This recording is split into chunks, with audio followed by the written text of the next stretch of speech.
ମରିଛନ୍ତି ଯୀଶୁ ଆମ ପାଇଁ,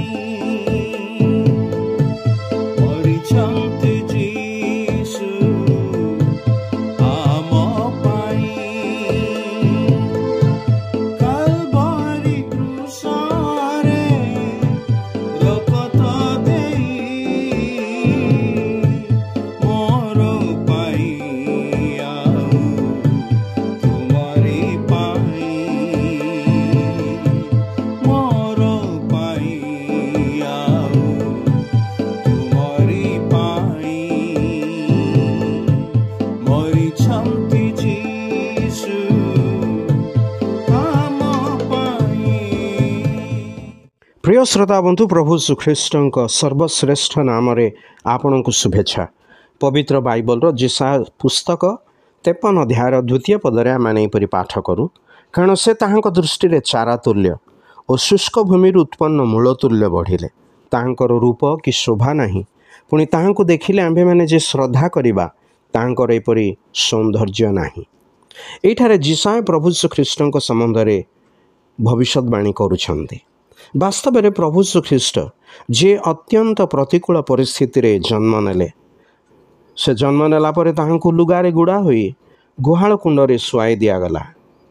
ताहांकर जन्म परे जो मेषपालक माने ताहांकु दर्शन करने को जाइथिले तथा जो पंडित माने परवर्ती समय रे जाइथिले, से माने शिशु को देखी अति आनंदित हेले। पुणी ताहांकु भूमिष्ठ प्रणाम कले एवं ईश्वरंकर महिमा प्रशंसा करी बाहुड़ी गले। एपरिकी मंदिर रे वृद्ध सिमियोन तथा भाववादिनी हान्ना ताहांकु देखी अति उल्लसित हेले, कारण से अति सुंदर और शोभायमान थिले। जहन लेखन्ति ताहांकठारे जीवन थिला, सही जीवन मनुष्य मानक ज्योति। से कहन्ति पितांक ठारु आगत अद्वितीय पुत्रंक महिमा सदृश आमे माने ताहांक महिमा देखिलु। ज्ञानी सलोमन परम गीत पुस्तक रे ताहांक वर्णना एहिपरि करन्ति। मोहर प्रियतम श्वेत और रक्त वर्ण 10 सहस्र मध्य प्रधान। ए सुंदर और महिमामय प्रभुंक विषय रे जिसाय तेबे काहेकि एपरि कहिले जे ताहांकर रूप कि शोभा नहीं, पुणी ताहांकु देखिले आम्भे माने जे श्रद्धा करिबा ताहांकर एपरि सौंदर्य नहीं। हाँ, कारण से ख्रीष्टंकर सही कार्यर वर्णना करते जीए मानव जाति निमंते क्रूसरे आपना को बलिदान कले। ताहांकु निंदित अपमानित करागला, ताहांक प्रति दुर्व्यवहार करागला। जिसाय अध्याय 52 रे लेखन्ति मनुष्य अपेक्षा ताहांकर आकृति और मनुष्य संतानगण अपेक्षा ताहांकर रूप अधिक विकृत हेबारु अनेके ताहांक विषय रे चमत्कृत हेले। वास्तव में प्रभु श्रीख्रीष्ट आंभ मानक पई विकृत हेले और क्रूसरे मृत्युभोग कले।